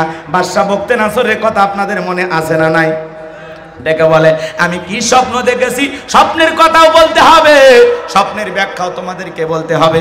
জনগণ ডেকে বলে বাদশা এ তো পাগলামি কথা, আপনি কি স্বপ্ন দেখেছেন আমাদের পক্ষে তো বলা সম্ভব নয়। বাদশা বক্তে নাসর ডেকে বলে কেন, তোমরা নাকি গায়েব জানো, গায়েবের খবর নাকি তোমাদের কাছে আছে? বলেন তো বাজান, আল্লাহ সারা পৃথিবীর কোন মানুষকে গায়েব জানে? জোরে বলেন জানেন? কোন ভণ্ডপীর কেউ যদি উল্টা পাল্টা কথা বলে আপনাকে বলে আমি গায়েব জানি, পরে নিয়ে যাবেন অন্ধকার রুমের ভেতরে, আচ্ছা তারে ধরে পিটাবেন আর বলবেন গায়েবী মার দিলাম, কারো কাছে বলবে না। মনে রাখবেন আল্লাহ ছাড়া দুনিয়ার কেউ গায়েব জানে না। আমার ভাইয়েরা অনেক লম্বা হবে, আমি লম্বা করব না, যে কথা বলতে চাচ্ছিলাম। এইবার বাদশা বক্তে নাসরের একেবারে 7 দিনের আলটিমেটাম দিলাম, এই 7 দিনের মধ্যে আমি স্বপ্নে কি দেখেছি আর স্বপ্নের ব্যাখ্যা কি হবে, দুইটা কথা যদি আমাকে না জানাইতে পারো আমি সবাইকে ফাঁসি দিয়া মারবো, শুলিতে সরাবো। জনগণ ডেকে বলে তো পাগলামি কথা, 7 দিন কেন 7 বছর সময় দিল, বাদশা স্বপ্নে কি বলেছে এটা আমাদের পক্ষে বলা সম্ভব নয়। আমার ভাইয়েরা দিল দিয়ে কথাগুলো বোঝার চেষ্টা করবেন। সমস্ত মানুষেরা ঘোরাফেরা করতেছে, টেনশনে পড়ে গেল, জেলার জেলখানায় দিয়ে ঘুরতেছে। আল্লাহ নবী দানিয়েল ডেকে বলে জেলার এইদিকে আসো। জেলখানায় জেলার ঘুরতেছে, পয়গম্বর ডেকে বলে এদিকে আসেন। আপনাকে দেখে মনে হয় টেনশনে আছেন, ব্যাপারটা কি? ডেকে বলে বাদশা এই ঘটনা সব খুলে বললেন। আল্লাহ নবী দানিয়েল ডেকে বলে আপনার বাদশা স্বপ্নে কি দেখেছে? আরে স্বপ্নের ব্যাখ্যা কি হবে দুইটাই আমার জানা আছে। এক দৌড়ে জেলা লাফায়া চলে গেছে বাদশার কাছে, যা বলে বাদশা জেলখানে একটা কয়েদি আছে যে আপনার স্বপ্নের কথাও জানে, স্বপ্নের ব্যাখ্যাও জানে, তাই নাকি? বলে হ্যাঁ। বাজান কই? বাজানকে আমার কাছে নিয়ে আসো। কথা আছে ঠেলার নাম বাবাজি, কথা বলেন না কেন? এইবার আল্লাহ নবী দানিয়েলের কাছে যা বলে তোমাকে যেতে হবে, বাদশা তোমাকে তলব করেছে। বলে না আমি যাইতে রাজি আছি, আমার একটা শর্ত পূরণ করা লাগবে। আমার 70,000 লোককে জেলখানায় বন্দি করা আছে, এদেরকে ছেড়ে না দেওয়া পর্যন্ত আমি এখান থেকে বের হব না। আল্লাহু আকবার বলেন। নেতাগিরি যদি শেখা লাগে, নেতৃত্ব যদি শেখা লাগে, নবীদের কাছ থেকে শেখা লাগবে। কত নেতার পিছনে মিছিল করলেন, বল্টু ভাইয়ের চরিত্র ফুলের মতো পবিত্র, নামাজ পড়ে 1 ওয়াক্ত, গাঁজা খায় 5 ওয়াক্ত, ঘুমসুরিতে পাকা ভক্ত, শয়তানের 1 নাম্বার ভক্ত, হুজুরদের জন্য খুবই শক্ত, চুষে খাই গরিবের রক্ত।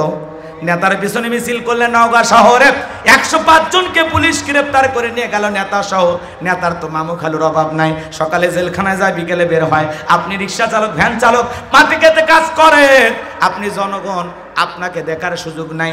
নেতা যদি সত্যি ভালোবাসতো আপনাকে বলতো শোনো এই গরিব কর্মীরা আমার মিছিল করতে এসে গ্রেফতার হয়েছে, আমার একটা কর্মী জেলখানায় থাকা অবস্থায় আমি নেতা বাহিরে যাব না। সেই নেতা আপনার বিপদে পাশে দাঁড়াবে, আপনার দুঃখ দেখে কাঁদে, আপনার সুখে হাসে, আপনার পরিবারের বিপদে পাশে দাঁড়াবে। 6 মাস আপনি জেলখানায় থাকলে আপনার পরিবারের মুখে খাবার তুলে দেবে, এমন নেতার পেছনে আপনি স্লোগান দেবেন। যে নেতা আপনাকে বিপদে ফেলে তামাশা দেখে, এমন নেতার পিছনে স্লোগান দেওয়া যাবে না। এজন্য কোন নেতার পিছনে পা ফেলতেছেন বুঝে শুনে ফেলেন, যাতে আপনি 2-1 বছর জেলখানায় গেলে আপনার বিবির মুখে খাবার দেয়, আপনার সন্তানদের পড়াশোনার খরচ দেয়। কথা কন নাকি আপনারা? আর তাছাড়া উল্টাপাল্টা মানুষের পিছনে স্লোগান দিয়ে জেলত যাবেন, আপনার পরিবারে যা রেখে গেছেন সব বিক্রি করে আপনাকে বের করে নিয়ে আসবে, তাও হবে না। অতএব বুঝে শুনে বাচ্চাদেরকে বিপদে ফেলার দরকার নাই। কথা কি বোঝা গেছে? ঠান্ডা মাথায় রাস্তা হাঁটবেন ইনশাআল্লাহ। আল্লাহর নবী দানিয়েলের কথা শোনার পরে জেলার যায় বলতেছে ও বাদশা, আপনার স্বপ্নের ব্যাখ্যা এবং স্বপ্নের কথা যে জানে তার একটা শর্ত আছে, তার নাকি 70,000 লোককে জেলখানায় বন্দি করে রাখা হয়েছে, ওদেরকে ছেড়ে দেওয়া লাগবে। জালেম বাদশা বক্তে নাসর ডেকে বলে ওই বাজান যদি বলি এই জেলখানা কেন, তামাম পৃথিবীর জেলখানার আসামি ছেড়ে দিতে রাজি। বাজান যা বলে তুমি তাই করো। বলেন আল্লাহু আকবার। এইবার পয়গম্বরের 70,000 উম্মতকে জেলখানা থেকে বের করে দেওয়া হলো। সবার শেষে বের হলেন আল্লাহর পয়গম্বর দানিয়েল। আল্লাহু আকবার বলেন। এবার জেলার যখন বাদশার দরবারে নিয়ে যাবে, বাদশার দরবারে ঢোকার সিস্টেম হলো যত মানুষ ঢুকবে মাথা নত করে ঢুকবে। আল্লাহ নবী কি জালেমের কাছে মাথা নত করতে পারে? এইবার আল্লাহ নবী দানিয়েল সালাম দেহটাকে আটোসাটো করে মাথাটাকে উঁচু করে সুন্দর করে কৌশল করে ঢুকলেন। এমন দৃশ্য দেখার পরে বাদশা বখতি নাসরুদ্দিনকে বলে, যত মানুষ আমার দরবারে প্রবেশ করে মাথা নত করে প্রবেশ করে, তুমি কেন মাথা নত করলা না? আল্লাহ নবী দানিয়েল ডেকে বলে যে আপনার স্বপ্নের কথা আমার মাথার মেমোরিতে সেভ করে দিয়েছে। তার কথা হলো তাকে সারা দুনিয়াতে আর কারো কাছে মাথা নত করা যাবে না। আর যদি আমি মাথা নত করতাম, আপনার মতো স্বপ্নের কথা যদি আমারে ভুলে দিত, আপনি আমাকেও মেরে ফেলতেন, আপনিও টেনশনে মারা যেতেন। তখন বলে, বাজান যা করেছো ঠিক করেছো, আসলে তোমার বুদ্ধি আছে, জোরে কোন মারহাবা। নবীদের বুদ্ধি না থেকে কি পারে? নবীদেরকে জ্ঞানী বানিয়েছেন তিনি কে? এইবার বাদশা বখতি নাসর নিজে চেয়ার থেকে উঠলেন, আল্লাহর নবী দানিয়েল সালামকে নিজের চেয়ারে বসায়া দিলেন। বলেন তো বাজান, জেলখানা থেকে বের করে বাদশাহীর চেয়ারে বসায়া দেন, তিনি কে? সে আল্লাহ আজও আছে না নাই? আমি কি পুরো ঘটনা বলবো? এইবার বাদশা কাছে বসে বলতেছে, বাজান তাড়াতাড়ি করে বল আমি স্বপ্নে কি দেখেছি, স্বপ্নের ব্যাখ্যাটা কি হবে? কারা কারা শুনবেন একটু হাতটা তোলেন তো দেখি। লিল্লাহি তাকবীর, লিল্লাহি তাকবীর। হাত নামান। হযরত আলীর কথাও মনে আছে না নাই? আমি আপনাদের সামনে দুইটি আয়াতে কারিমা তেলাওয়াত করেছি, আর একটি আয়াতের আলোচনা একটু হওয়ার দরকার আছে না নাই? জোরে বলেন বাজান, দরকার আছে না নাই? 2 নাম্বার আয়াতে আমার আল্লাহ কি বলেন? 10টা মিনিট আমি আপনাদের কাছে চাই বাজান, 2 নাম্বার আয়াত বোঝানোর জন্য 10টা মিনিট। একটা লোক ওটা ভাষা করবেন না, খুব গুরুত্বপূর্ণ কিছু কথা আছে বাজান, দিল দিয়া কথাগুলো বোঝার চেষ্টা করবেন। আমার আল্লাহ রাব্বুল আলামিন বলেন, আল্লাযী খলাকাল মাউতা ওয়াল হায়াতা লিয়াবলুয়াকুম আইয়ুকুম আহসানু আমালা ওয়া হুয়াল আজিজুল গফুর। আল্লাহ রাব্বুল আলামিন বলেন, আল্লাযী খলাকাল মাউতা ওয়াল হায়াতা, যিনি সৃষ্টি করেছেন মৃত্যু আর জীবন, লিয়াবলুয়াকুম আইয়ুকুম আহসানু আমালা, আমি আল্লাহ পরীক্ষা করে দেখব আমলের দিক দিয়ে কার আমল কত বেশি উত্তম, কার আমল কত বেশি সুন্দর। দিল দিয়ে কথাগুলো বোঝার চেষ্টা করবেন, আমলের দিক দিয়ে কারা সবচাইতে উত্তম, কার আমল সবচাইতে ভালো, আল্লাহ সেইটা পরীক্ষা করে দেখবেন। দুনিয়াটা পরীক্ষা দেওয়ার জায়গা, আর ফলাফল পাওয়ার নাম হলো আখিরাত। ফলাফল কই পাইবেন? কোন জায়গায়? দিল দিয়ে কথাগুলো বোঝেন বাজান। আল্লাহ বলেন, আল্লাযী খলাকাল মাউতা ওয়াল হায়াতা, যিনি সৃষ্টি করেছেন মৃত্যু আর জীবন। সর্বপ্রথম আল্লাহ মৃত্যুর কথা কেন বললেন বাজান?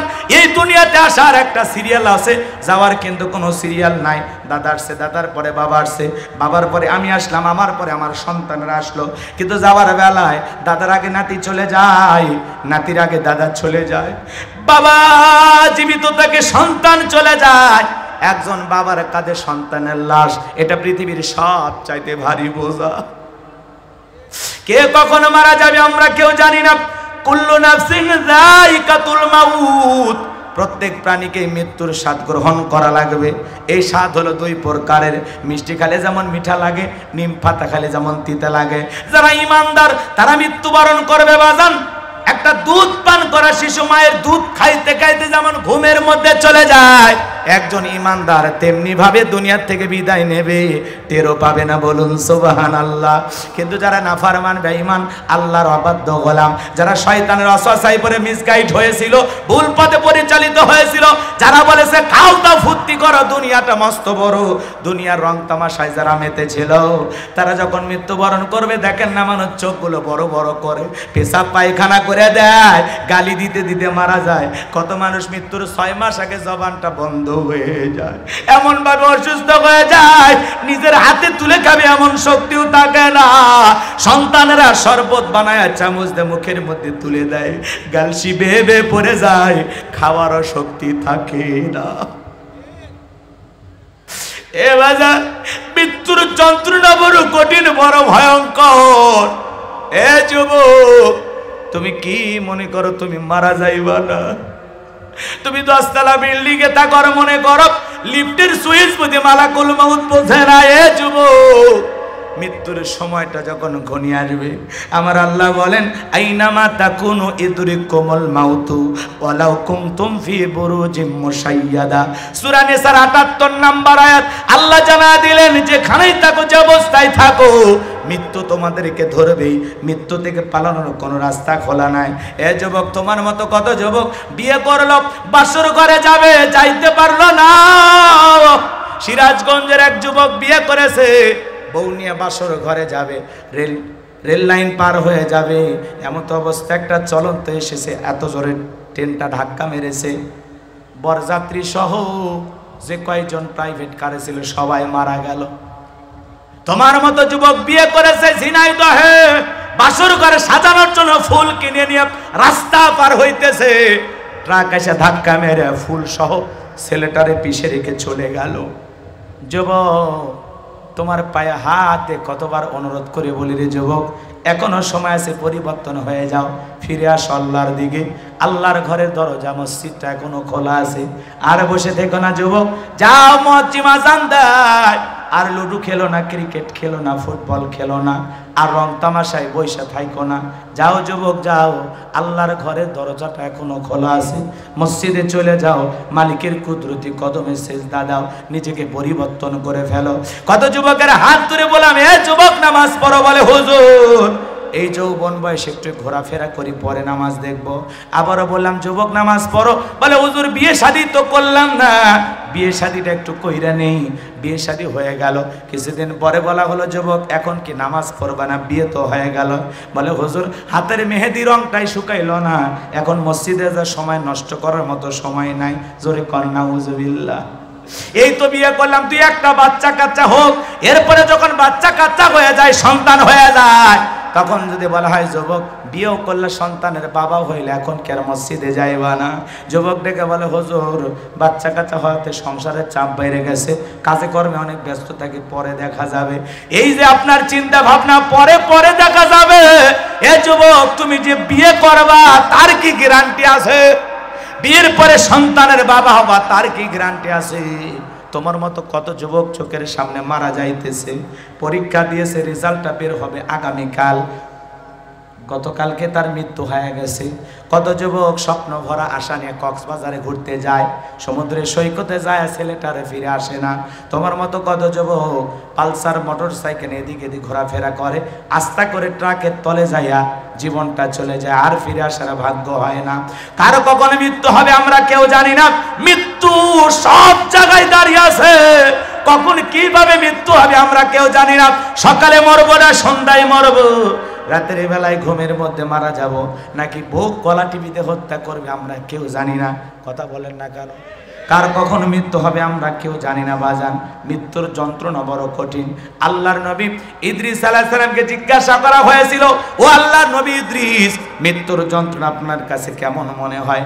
আল্লাহ নবী ইদ্রিস আলাইহিস সালাম ডেকে বলেন, জ্যান্ত ছাগলের গা থেকে চামড়া খসাইলে ছাগলের যেমন কষ্ট হয়, আমার কাছে মৃত্যুর যন্ত্রণা তেমনি কষ্টকর মনে হয়। একজন নবীর কাছে যদি মৃত্যুর যন্ত্রণা এমন কষ্টকর মনে হয়, আপনার আমার কাছে মৃত্যুর যন্ত্রণা কত ভয়ঙ্কর হতে পারে। ও নওগাঁর মুসলমানেরা, বিশ্ব নবী ইন্তিকালের পূর্বে অসুস্থ, নবীর শরীরে প্রচন্ড জ্বর। কিছুদিন পরে নবী আমার সুস্থ হলেন, আসমান থেকে জিবরাইল আসলেন, নবীকে সালাম দিলেন, আসসালামু আলাইকুম ইয়া রাসূলুল্লাহ, ইয়া হাবিবাল্লাহ, হুজুর এখন আপনার শরীরের অবস্থাটা কেমন আল্লাহ জানতে চাই। নবী ডেকে বলে, ও জিবরাইল, আগের চাইতে আমি অনেকটা সুস্থ আছি। কিছুক্ষণ পরে আবারও জিবরাইল আসলেন, ডেকে বলে, নবী আজকে আমি আসমান থেকে একা আসি নাই, আমার সাথে আরেকজন ফেরেশতা এসেছেন যার নাম মালাকুল মউত, আপনার অনুমতির অপেক্ষায় দাঁড়িয়ে আছে। নবীজি অনুমতি দিলেন, মালাকুল মউত প্রবেশ করলেন, নবীজিকে সালাম দিলেন, আসসালামু আলাইকুম ইয়া রাসূলুল্লাহ, ইয়া হাবিবাল্লাহ, হুজুর আপনি যদি অনুমতি দেন আপনার রূহটা আমি কবজ করব, আর আপনি যদি অনুমতি না দেন আমার আল্লাহ বলেছেন এক মুহূর্ত দেরি করবি না, আমার বন্ধুর যতদিন মনে চায় ততদিন দুনিয়ার জমিনে থাকবে। নবী আমার ডেকে বলে, আজরাইল এরপরে কি আর কোনোদিন আসবে না? ডেকে বলে, যেহেতু আপনার জীবন আছে, মৃত্যুর স্বাদ অবশ্যই আপনাকে একদিন ভোগ করা লাগবে। নবী আমার ডেকে বলে, ও মালাকুল মউত আর আসতে হবে না, আজকে এসেছো, আমি তোমাকে অনুমতি দিলাম। নবী যখন অনুমতি দিলেন, মালাকুল মউত যখন বিশ্ব নবীর রূহটা বের করার জন্য বুকের উপরে হাত রেখে দিয়েছেন, নবী আমার অঝরে চোখের পানি ছেড়ে দেখা দেয় আর বলে, হে মালাকুল মউত আজরাইল, আর সহ্য হয় না রে, আর সহ্য হয় না, হাতটা তাড়াতাড়ি আমার বুকের উপর থেকে সরায় নাও। মালাকুল মউত হাত সরায় নিলেন, আমার নবীটিকে বলে, মালাকুল মউত, এই যদি হয় মৃত্যুর যন্ত্রণা কষ্ট আমার উম্মতেরা সহ্য করতে পারবে না। কেমন দয়ার নবী, মায়ার নবী পাইছি, মৃত্যুর পূর্বে উম্মতের কথা বলে না। আল্লাহু আকবার। নবী ডেকে বলে, মালাকুল মউত আমারে কথা দে, আমার উম্মতের রূহটা বের করার সময় ইহসান করবি, কষ্ট দিবি না। আজরাইল ডেকে বলে, নবী আপনার উম্মতের মধ্যে যারা আপনার আদর্শ মোতাবেক চলবে, আল্লাহর বিধান মোতাবেক চলবে গো নবী, কথা দিলাম ওই নেককারদের রূহটা বের করার সময় আমি ইহসান করব, যাতে তাদের কম কষ্ট হয়। নবী খুশি হয়ে গেলেন। এইবার দ্বিতীয়বার যখন নবীজির রূহটা বের করার জন্য মালাকুল মউত নবীজির বুকের উপরে হাত রেখে দিয়েছে, নবী আবারও অঝরে চোখের পানি ছেড়ে দেখা দেয় আর বলে, মালাকুল মউত আজরাইল, সহ্য হয় না, সহ্য করতে পারি না, তাড়াতাড়ি করে আমার বুকের উপর থেকে হাতটা নামায় নাও। নবী আবার ডেকে বলে, মালাকুল মউত, এই যদি কয় মৃত্যুর যন্ত্রণা আমার উম্মতেরা সহ্য করতে পারবে না, তুমি যখন আমার বুকের উপরে হাত রেখে দিয়েছো, আমার কাছে মনে হয় উহুদ পাহাড়টা আমার বুকের উপরে চেপে ধরা হয়েছে। নবীর মৃত্যুর যন্ত্রণা যদি এমন হয়, ও নওগাঁর মুসলমান, আপনার আমার কি হবে একটু চিন্তা করে দেখেন। তৃতীয়বার নবীজির বুকের উপরে হাতটা রাখলেন, নবীজির রূহটা বের হয়ে যাবে, আপনার আমার নবী পৃথিবীর মায়া ত্যাগ করে চলে যাবেন। নবীজির রূহটা বের হয়ে যাবে, শেষ মুহূর্তে নবী উম্মতদেরকে যেই কথা বলে গেলেন, আসসালাত আসসালাত, আমার উম্মতেরা নামাজ নামাজ নামাজ সাইরোটা।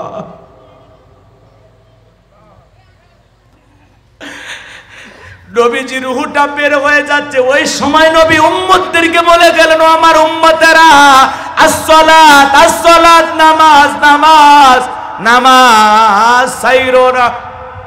নবীর জীবনের শেষ কথাটা কি আমরা আমল করতে রাজি আছি? নওগাঁর কোন কোন মুসলমান আছেন নবীর জীবনের শেষ কথাটা আমল করবেন? জীবন দশায় কোনোদিন 5 ওয়াক্ত নামাজ কাজা করবেন না। কারা কারা আছেন হাত তুলে আল্লাহকে একটাবার দেখান।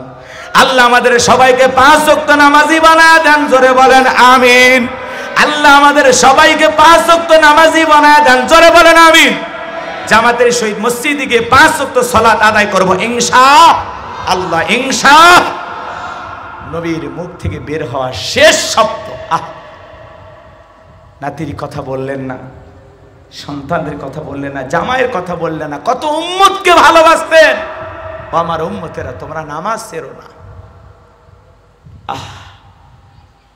আজকে মসজিদে আজান হয়, মুসল্লি 5 জন 7 জন। ফজরে এমন মসজিদ মুয়াজ্জিম একাই আজান দিয়ে একাই নামাজ পড়ে, কপাল পোড়াগুলো নাক ঢেকে ঘুমায়, মসজিদে আসে না।